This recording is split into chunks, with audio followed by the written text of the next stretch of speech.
All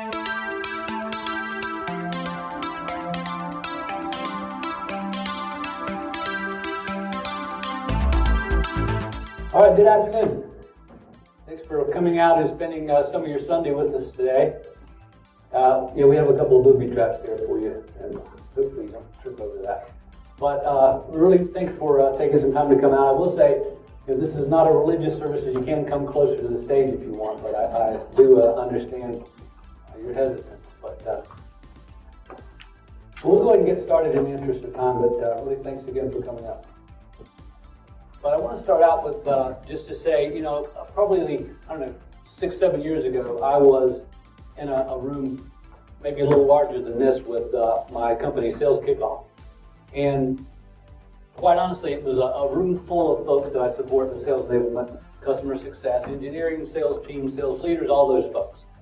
And it was a pretty big room, I could say, but I was pretty sure that despite the large number of folks in that room, that I was probably the biggest failure in the room, because I felt like I just wasn't able to help the teams.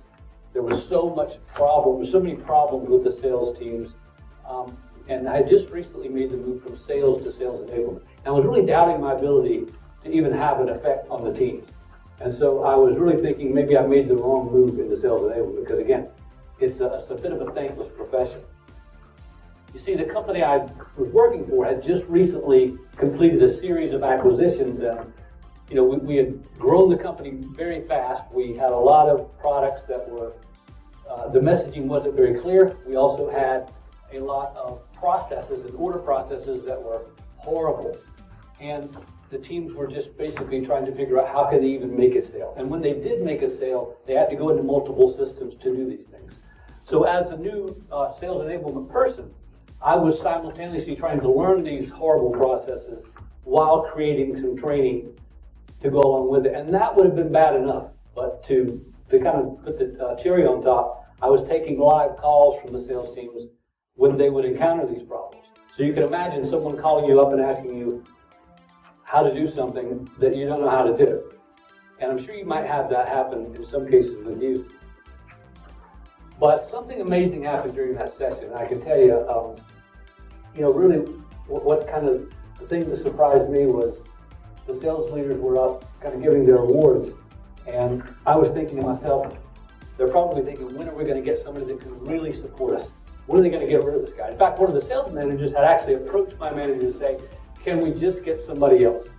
This guy doesn't know, he knows these processes, but he doesn't know the newly acquired company's processes. And it's impeding our team's ability to succeed. So can we just get rid of the guy? And so at the end of the awards, again, I'm packing up. I'm like, I just have to flee this meeting. I'm counting the minutes to get out. I'm starting to pack up my gear. And as I said, something amazing happened. The head of sales got up, and he announced at the end of that session that he was awarding me the most valuable player award for the team.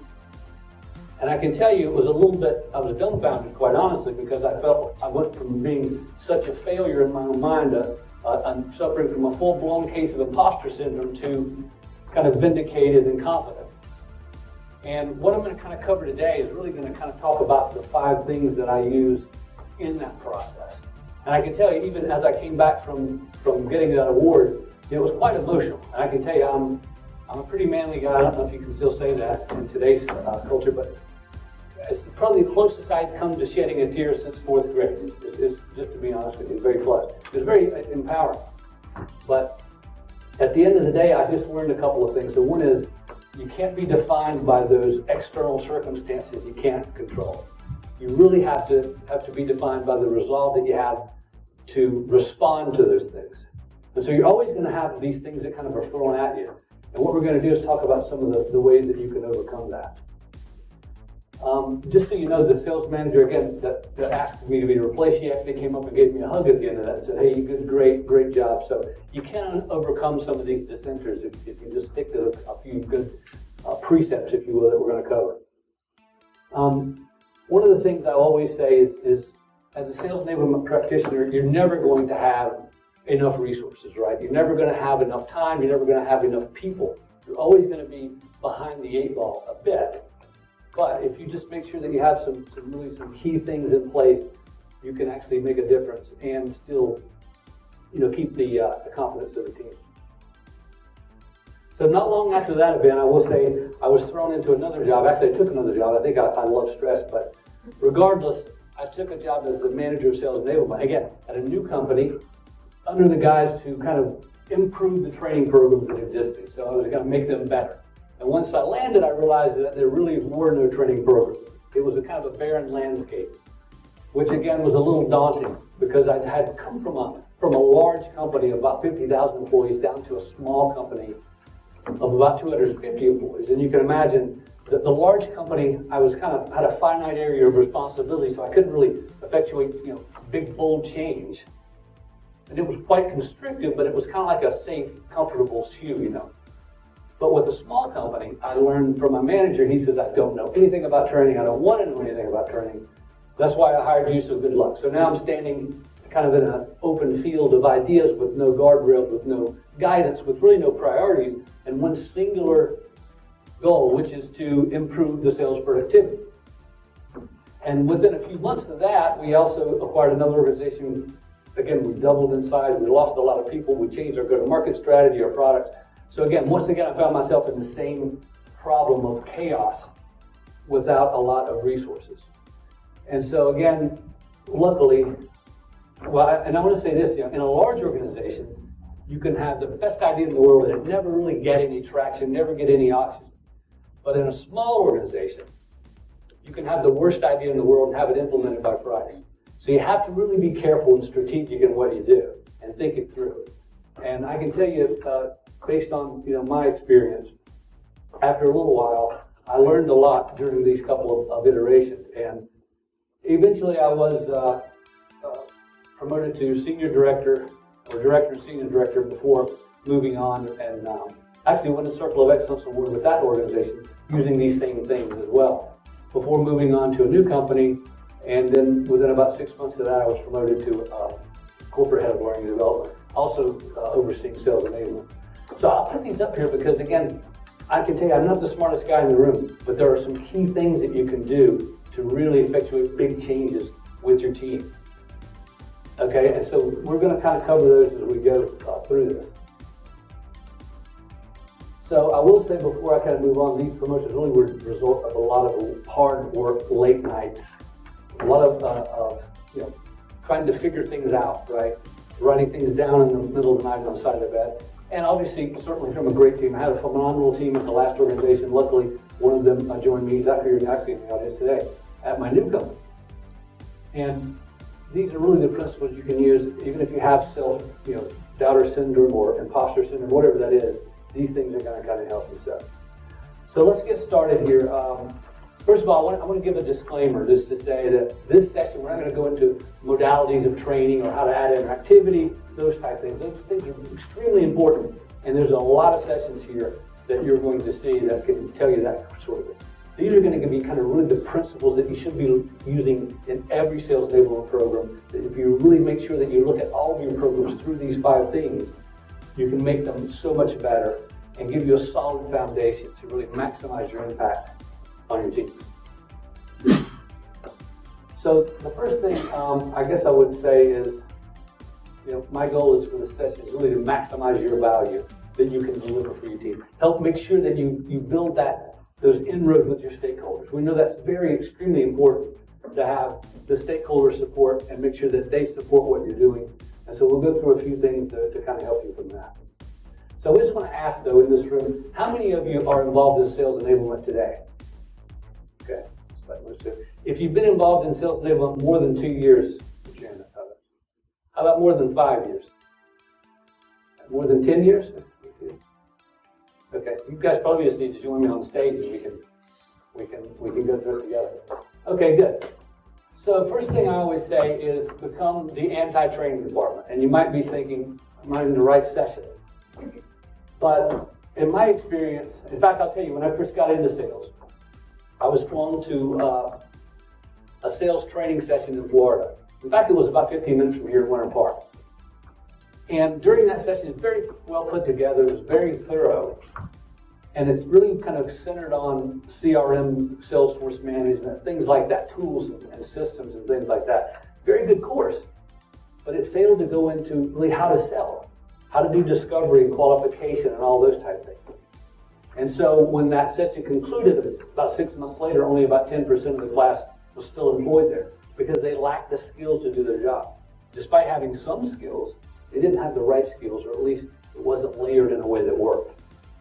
And I see this time and time again with sales and sales enablement teams, is oftentimes we fly people around and we have them doing these training sessions, and oftentimes the lectures are, ponderous and they lack a real objective. There's really no plan to reinforce the information once the session concludes. There's no reinforcement of the topics. And so we constantly kind of push these things out to the teams, and they see them nothing more than distractions. So I would just caution you to push your colleagues back a little bit when they say, hey, that was a great presentation you did, or that course you did looked so beautiful.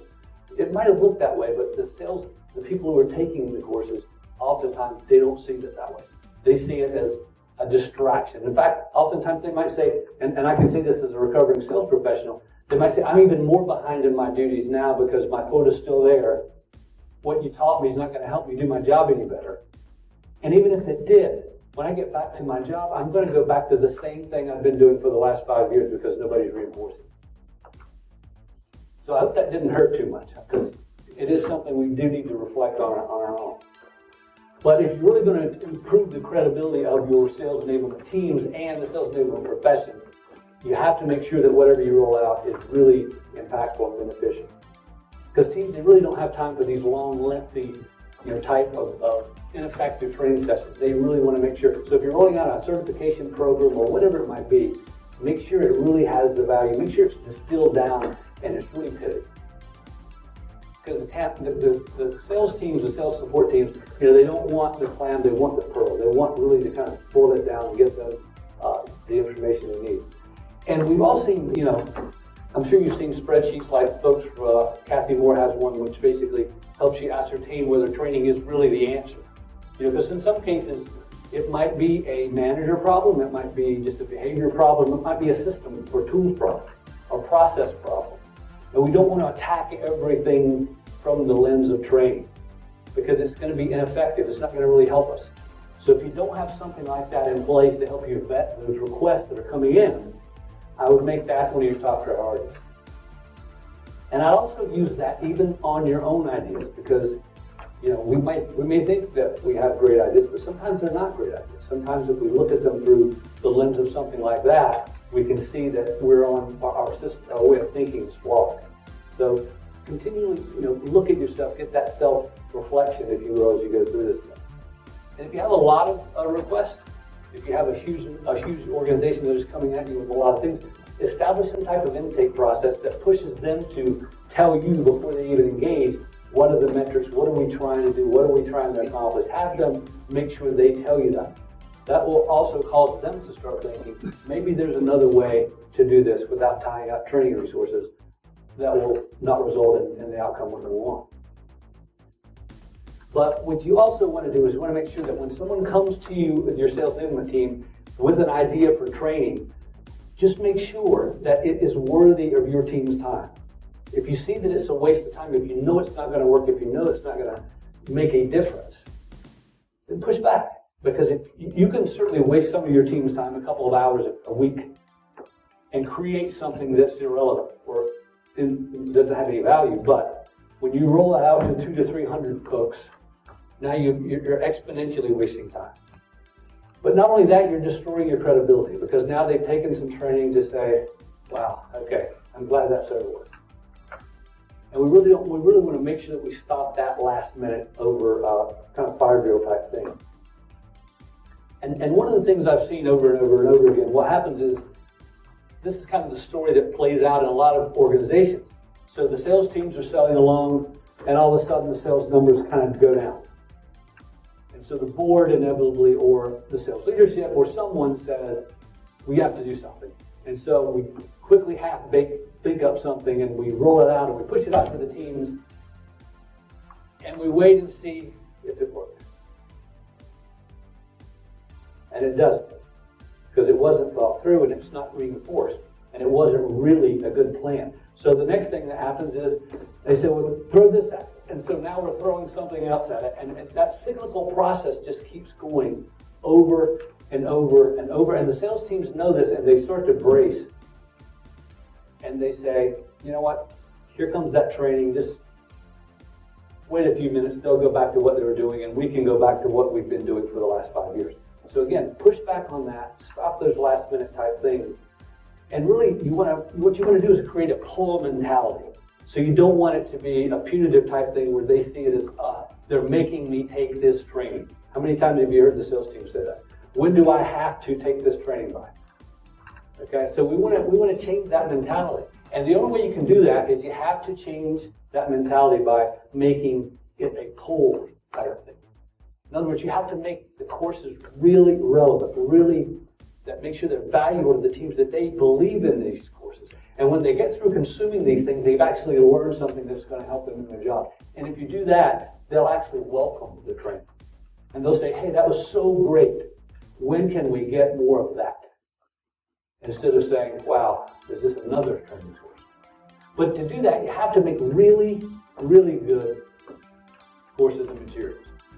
Can't just be good. It has to be like Campbell's soup, good. I mean, really good stuff. Which means it might take a little bit more time to get it done. It might take a little bit more collaboration to get it to where it needs to be. But it's going to be much better off, or you're going to be much better off, and the teams are going to receive it much better. Now, I would say also, you have to be prepared to push back. Again, you're going to have teams that come up and say, we really think this is going to help. Please do it. And even if you don't want to do it, they're going to say, no, this is something the board wants it, okay? Or the sales leadership wants it. It's very important. And so some people say, well, how do you push back? Well, it's not easy. So you certainly can't push back on everything. You don't want to become the naysayer that always kind of throws everything to the ground, but you do want to be able to articulate why it might not be a great idea, or why it might need more time, or why it might need more effort, or if there's another solution. But you have to be able to push back because you are the voice of the sales team. The sales team, they all have voices, but they're not collective voices. They're not like a union, you see. And so if they have a complaint or say it's not helping, it's very tough for them to get somebody to listen. So you are the voice of the sales team. So you have to push back on your team. Tell them that, hey, this needs to be a different process. This is not going to help us. Just don't go down that road. And I can say that if you do capitulate and roll over and just keep doing everything that you're asked, you're going to erode your credibility or destroy your credibility. And you're going to destroy the morale of your teams because they're going to be rolling out things that are useless. And it's not going to end very well. So the second thing is this develop and promote your sales enablement roadmap. And it's actually two things because I was limited to 5, so I'm trying to put these together. But this is really one of the most important things I would say is to make sure that you have a roadmap. And I had a sales manager, or not a sales manager, but a manager, probably one of the best managers I ever had, really because he just let me do what I want, but he was also a good manager in a lot of other ways. And oftentimes at the end of my one-on-one meetings, I always ask, what can I do to help you? What can I do better? And his response kind of really still resonates with me today because he said, just don't come into the office every day unless you have a plan to accomplish the goals of the organization. And so I stopped coming into the office. No, I'm just kidding. I did come to the office. But I started to develop a plan. And that plan looks a little like this. And so it's not very complex. But it just kind of really lets you know what we're trying to do without a lot of detail. It just gives you something to shoot for. It gives you a target to try to hit. And it helps the teams as they go through their day. Now, I can tell you that setting that roadmap out and kind of letting your team know what they're trying to focus on. Because you can come into the office every day, and I'm sure you do, and if you don't have that plan to execute against, you're going to start responding to emails and doing things, and you might even be fairly productive. But you're not going to be as productive. You're not going to be moving the sales enablement toward their goals or the organization towards their goals. It's easy to get distracted if you don't have a really good roadmap to get you there. In fact, when I add things to the grocery list, I often just say, Alexa, add eggs to the grocery list. And when I go to the grocery store, I just pull up my app. And I can go right down the aisle and pick out my things. And hey, I'm in and out like that because I'm focused. And when I forget my phone, I might get some of it, but I'm walking around, now I'm distracted looking at different types of pickles, and it doesn't work that way. So make sure that you have a roadmap for your teams as you go through. Now again, I develop a 12 to 18 month roadmap. You might have a longer, shorter one, that's okay. But again, have something on the plan that you can kind of take to the team and show them what it is. The other thing I would recommend is you can use something like this if you need more resources. Does anybody in here need more resources on their team? And you always will, but this helps you show that, hey, listen, this is how we're going to be able to execute this year. And if we were to get another person on the team, you know what, we'd be able to move that up a bit. So again, you can do that and just keep going until the point where you can show all those things, the chevrons in month one. But help your team see the value of what you're doing and what your possibilities are. Now, once you have a roadmap like this, you don't want to keep it secret. You should be sharing this roadmap. In fact, you should be collaborating with all of your team members and all of the stakeholders in your organization to say, hey, this is what the sales enablement team is doing. This is where we're going to focus our time. Is this okay? Is this aligned with what you want? Because we need to make sure that it's not just something that we've thought of. We might have some great ideas, but again, we should always check and make sure it's part of their plan. So share that roadmap, and whether you share that during the all-hands call, share it with your manager meetings, whatever that is. But make sure everybody knows about that plan. Because if you don't share that plan and they're not aware of your plan, guess what? We're going to get those last-minute knee-jerk reaction type things. They're going to keep coming. And this plan will help you. You won't have to push back as much.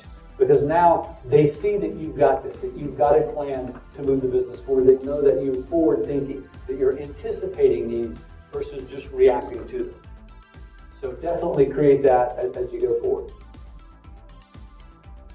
And really at the end of the day, the board or the sales leaders, all those folks, what you're telling them with this plan is if they're looking for somewhere to improve the organization, they have a lot of other places they can look because you've got this under control. And you've demonstrated that with your roadmap. And I do have a lot of folks when I talk about this to say, how can I do a 12-month roadmap? Our business is we're growing very fast. It's a lot of changes. 12 months from now, it's not even the same world. And that's true. And you should always be able to move those things around and change based on the business conditions or changing market. Whatever that is, certainly make changes to it. And that's okay. In fact, I often miss dates. I might even come in early on dates. I might even remove things completely from the roadmap or add things as we go. That's okay, but you really need to stay focused on that roadmap to make sure you understand where to focus on your time and especially what not to focus on. Because oftentimes we can get focused on things that really don't matter. Now, one other thing I'll say just before we kind of conclude this slide is never be afraid to admit that you made a mistake, because you're going to start some programs or some initiatives and you're going to say, boy, that was a dumb idea. And that's okay. Bold leaders, if you're going to have bold changes, you're going to have to come up with some bold ideas. And some of those might not work. Again, if you're going to hit the game-winning shot, you're going to have to miss a few of those. So that's okay as long as you learn from it. But just don't be afraid to admit that it was a mistake and just continue to throw good money after bad. And one thing I'd also say about this roadmap that is probably even more important than the main roadmap is ask each of your team members, if you have a team, ask them to create their own roadmap. Because we want to diminish the number of top-down initiatives. We're certainly going to have things that come from the top, strategy flows from the top. We want to make sure that our initiatives are aligned with those, but we also want to give the folks that are working with these teams the autonomy to make decisions and set their own destiny. So have them work with those stakeholders, whether it's the customer success, engineering teams, whatever those are, and say, what are your priorities? What does that roadmap look like for that team? And we take all those together and we put those in our larger roadmap. And I can tell you, if you've ever had a position where you come into the office every day and you've been handed a project that you didn't believe in, that you thought was a bad idea from the start, and you know it's not going to have any impact on the organization, except maybe detrimental, it makes for a very long day. So give your teams the autonomy and the ability to push back and say, Mike, that's a bad idea. I mean, Dave's on my team out here, he will tell you, he tells me that a lot of bad ideas. That's okay, there's a couple of good ones in there. But you have to give them the ability to do that, and have to give them the ability to work on what they want, because they come into the office every day and they say, this is the roadmap that I'm working on, I helped create it, I know it's going to make a difference, I've worked with my team, and we all know that it's what is needed to move the business forward. They're going to be much more energized. So you're going to unlock the passion that lies within them, and they're going to be doing a much better job for you rather than just telling them to manage this project. So make sure you kind of give them that autonomy. And the other thing is having your team create the roadmaps. It also has, too far there, but it also helps them to look beyond the task at hand. And basically, takes off the blinders and lets them see the world of possibilities of what they could do. What are the possibilities of all the things that they could spend their time doing? What do they think would really move the needle? And this is really a profound way to do that. But let me ask you, how many of you created a roadmap? Any of you do this so far? Okay. And really quick, I just want to ask, what form is yours in? Is it the PowerPoint, Excel? PowerPoint, Excel, okay. Anybody use anything other than PowerPoint, Excel? We use calendar views in our content management system. Uh-huh. Okay, great. What's back here? Yeah. Okay, great. Okay, great. Good idea.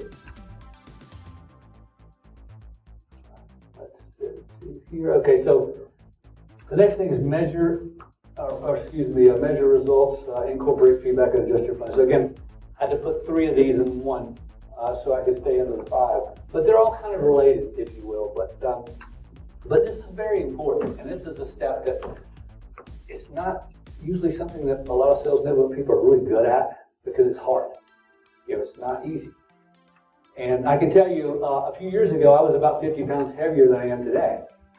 And, it wasn't because I was eating bad. I was eating pretty healthy. But just over time, I had gained and gained and gained. And, I thought since I was eating healthy, it wouldn't happen. But then I realized that, cows eat grass and they're big too. So I realized it wasn't a problem with what I was eating, it was the amount I was eating. And so I downloaded a calorie counting app on my phone, and within a little bit I realized that a handful of healthy cashews meant a 2.5 mile run on the treadmill. And I hate running, so it didn't take me very long to change the behaviors. And it's the same way with the metrics here. You have to have the metrics. You have to be looking at that, because if you don't have the metrics to see whether you're actually making a difference or not, it's kind of like bowling through a curtain. I heard some things fall, but I'm not really sure if that was the best way to throw it or the other way. All I know is I hear something, it sounds, maybe we're doing some good, I don't know. So make sure you have something that you can do from the standpoint of measuring your effectiveness. And I'll also say, sales is a thankless profession. Or sales enablement is a thankless. Well, maybe they both are, quite honestly. But sales enablement especially, because if the sales teams make their numbers, if they make their sales, the sales are through the roof, it's just because they're just great people. They're very smart, their manager's great, all those things. Now, if they don't make their numbers, what's the problem? Training. Training is the problem if it's going that way. And so you have to make sure that you have something to show that you are having an impact on the organization. Now again, there's a lot of factors that go into sales. And again, I know as a recovering sales professional, there's a lot of things that affect it. A lot of it is luck. A lot of it is your skill, obviously. You might have a geography that you're in charge of that's really more lucrative than another. Sometimes we have bad hires. Sometimes we have good hires. So again, there's a lot of things that go into whether the sales teams are effective or not. But if you don't have some metrics, if you don't have some data, it's going to be hard for you to get that. But when we come to the table, we should be able to say we had a part in that success. And you have to have that. And it's not the easiest thing to do. Sometimes it's a bit nebulous to try to figure out how much impact did we have. It might be a little gray, but that's okay. We still need that data. So work with your sales ops team. Work with your sales ops to say, what can we measure? How can you help? How can we partner together to start showing our impact? But when you ask them, don't say we want to show our impact. We want to improve the sales team.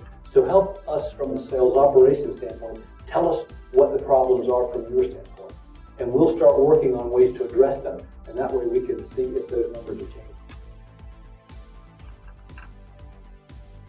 But yeah, if you're going to demonstrate the value, you really have to make sure you do that. But one of the things is the metrics do is it helps you understand where to cut your losses.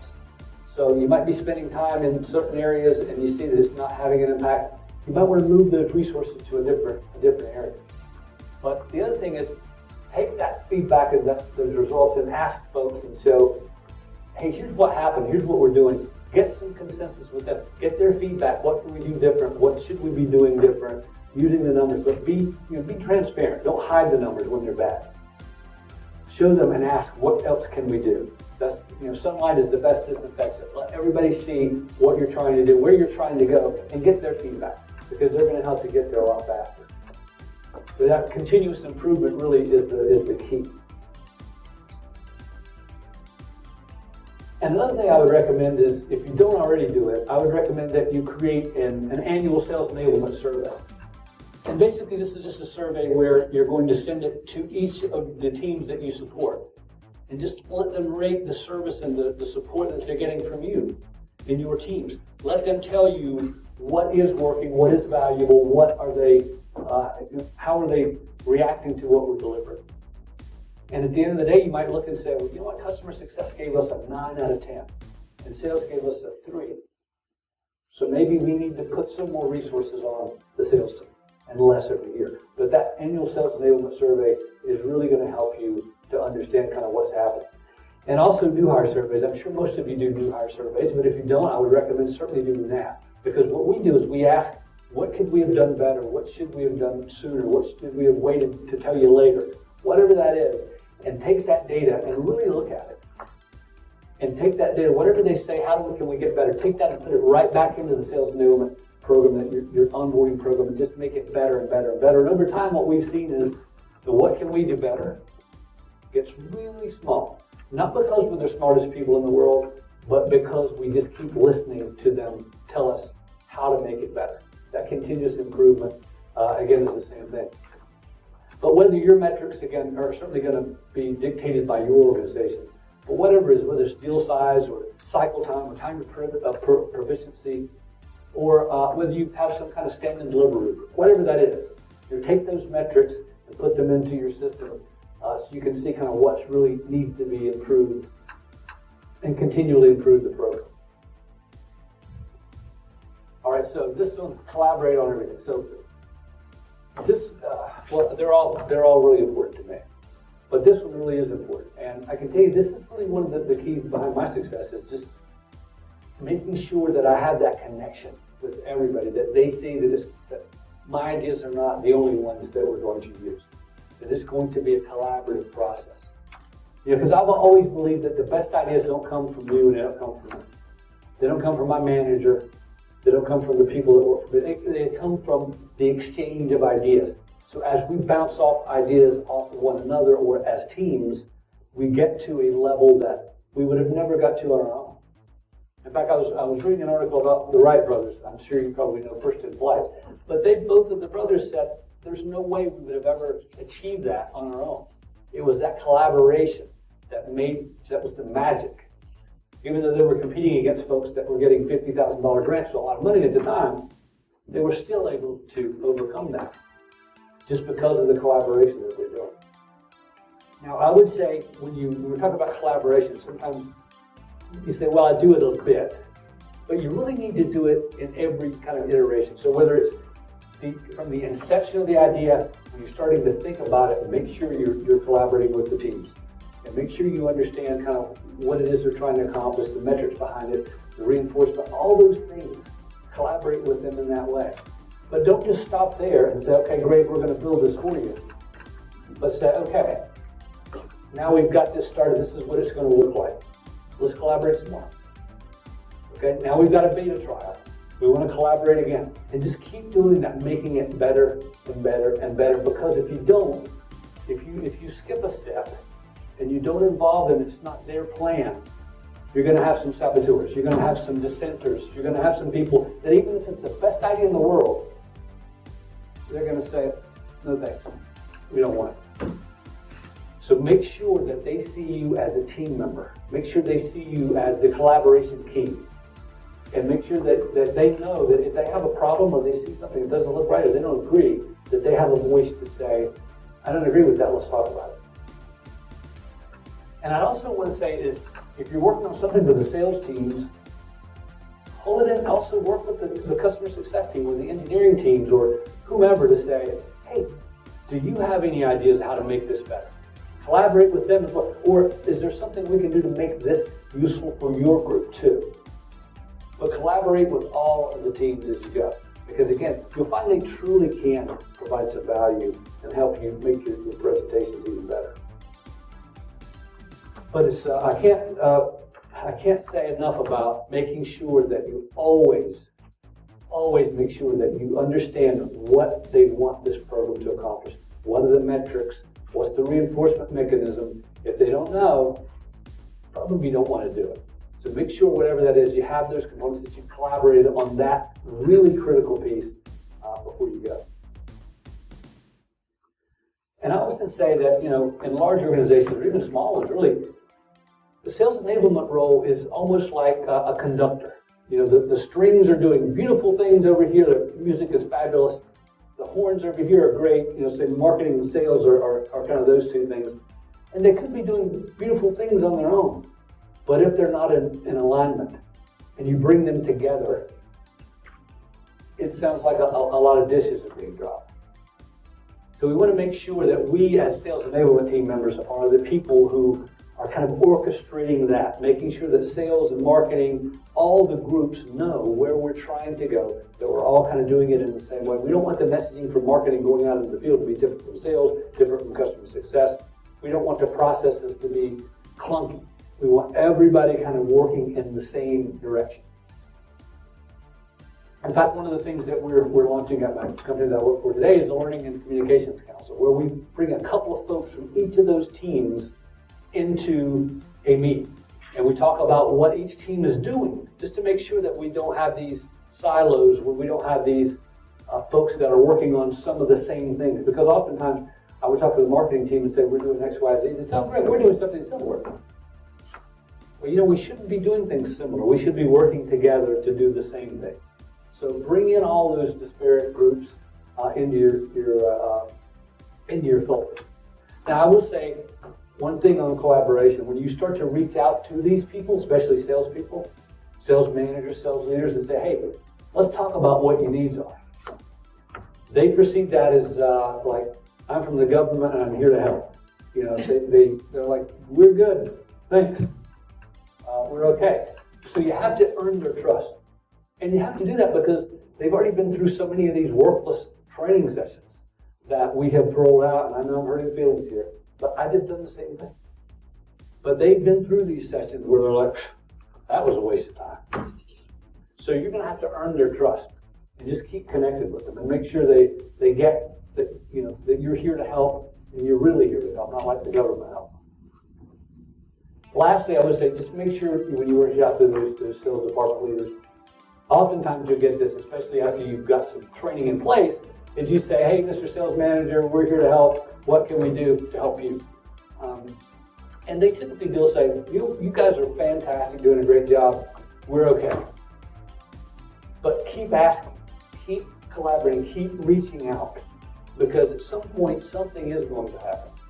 And if we're connected with them, or we're continuously collaborating with them, they're going to reach out and say, you know what, we do have a problem.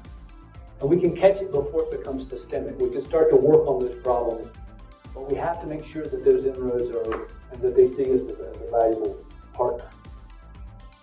It's kind of like the department store. You know, when you walk in sometimes and then immediately somebody accosts you and says, "What can we help you?" Or on a car lot or something like that. You're instantly like, "No, just leave me alone, I'm just." But the minute you need them, you're like, "Well, service here is horrible. Nobody here to help." But that's the way it is with sales teams. So you have to make sure that you're constantly checking in with them to see if there's a problem before they start complaining.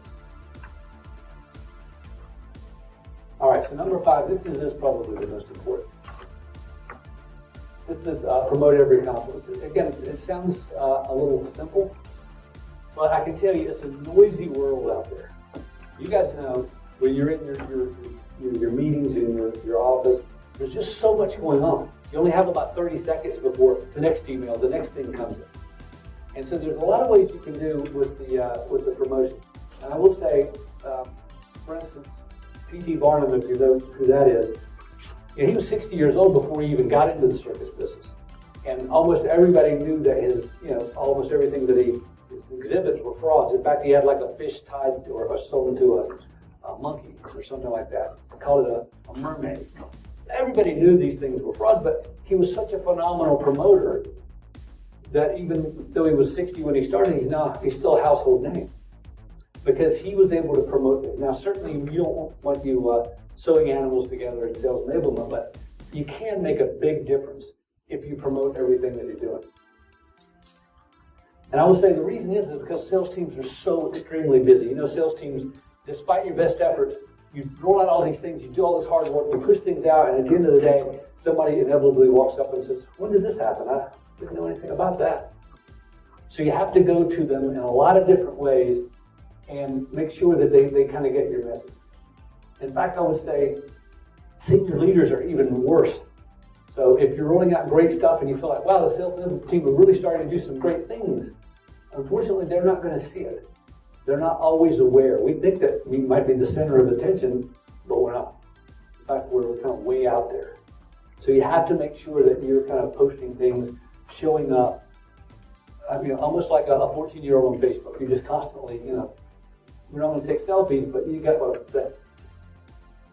And certainly, whether it's big or small, even if it's just a small little job aid, make sure you push that out. But I would establish some type of program where you say, it's very, very important, therefore we're going to do email, social media post, newsletter, all hands call. We're going to do all of these things for this one. But for this one, maybe we're just going to do an email, a social post, and so that. But whatever it is, continually do that. Make sure everybody knows. You want the sales enablement team to look like the busiest team on the planet. You want the fingerprints of your work all throughout the organization. You want to make sure that everybody sees what you're doing. So again, no matter what it is, make sure everybody sees what the great work you're doing. The other thing is your team members. Again, it's a thankless profession, sales enablement. So sometimes they're working very hard, but they don't get a lot of kudos or thank yous. So have them, when they push out those things that they're creating and let the teams know what they're doing, it gives them some visibility in the organization. And again, just lifts up the entire sales enablement team. I'd also recommend, if you don't have one, create a page for your sales enablement team with all of the things that you offer, all of the ways you can support them. So whether it's coaching and mentoring resources, whatever that is, meetings in a box, make a page, kind of like an Amazon style page where they can engage with you, that they can see the great things you're doing, and constantly push them to the things. So we've got new X, Y, and Z, and also share tips. Maybe it's even just a LinkedIn Navigator tip. Things like that, just drip out information to the team. They can consume it a lot better that way than large, long classes. But remember, you're competing for that mind share. All right, so I will just say, kind of as I wrap up here, there are 2 things you have to do as sales enablement, just to summarize. One is you have to actually make an impact. Okay, you have to do something to move the business forward. The second thing is you have to look like you're doing something. Okay. Now you can do one or the other. You can look like you're doing some things and not have an impact. You can have an impact but be invisible. But you really need to do both. So really, the promoting thing is very important. I wouldn't Just leave the chance that people are going to understand the great work you're doing. But remember, perception is reality. So before I leave, I would just kind of leave you with this quote, which is I kind of use as an analogy, the sales enablement team, because if you think about it, if I were to cut my arm, for instance, the white blood cells, boom, they're going to be there. You're going to be hitting on that place and starting to work and heal it and fix it and repair it. And subsequently, if I hit my leg, if I were to cut myself there, it's going to be the same thing. And so you, as sales enablement practitioners, have to be the same way in the organization. You have to be kind of moving through the veins of the organization and really understand what's happening. When the problems arise, you need to be right there. You need to know about it. You have to have that relationship with all your team members and your stakeholders to where you can understand when the problems arise before it becomes infected. So make sure that you have those inroads. Make sure that you're working with your team. Make sure they see you as that valuable partner. So I'll just say before I conclude here, if you've heard anything during this session that you really feel like, you know what, I'm going to do that. Remember, there's nobody going to be at your office when you get back to reinforce what you're learning in this ATD conference. It's really up to you. And I know that oftentimes we leave like a Tony Robbins kind of event and we're energized and we get back and then we start checking email back in the same things we were doing for the last 10 years. So before you leave the event, I would just challenge you to make a list. Before you get on the plane, make a list of everything that you really want to change in your program. And make sure before you come back next year that you've worked on those things. Make that part of your roadmap. Because again, you're going to have so many ideas before you leave here, and you really need to capture them. Otherwise, you're not going to move forward. All right, thanks guys for spending Sunday with us, and I really appreciate it.